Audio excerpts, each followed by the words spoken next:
Hi friends, Nitish வந்து ஒரு அழகான பாட்டு பாட போகிறான். இந்த பாட்டு எப்படி இருக்குன்னு சொல்லி மறக்காம கமெண்ட்ல சொல்லுங்க. தொடங்குங்க ரெண்டு பேரும். பாட்டு பாடு மக்களே, கை தட்டுங்க ரெண்டு பேரும். என்ன பாடுனே தெரியாது, அவனே பாடுவான். அம்மன்னா அம்மன்னா. நாங்க வந்து இந்த பாட்டு சொல்லி கொடுத்தோம்.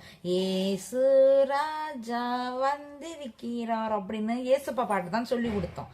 இவன் என்ன பாட்டு திரும்ப பாடுவான்? பாடு நிதி இருக்கா? அவன் பாடட்டு. நிதி பாடு, நிதி பாட்டு பாடு.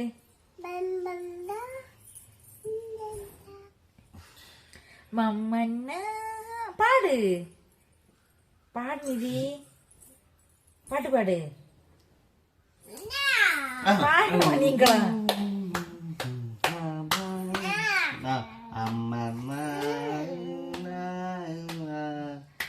அவன் பாடல, நீ பாட உள்ள மைண்ட் செட்ல இல்ல. ஓகே, பாய் பாய் பாய்.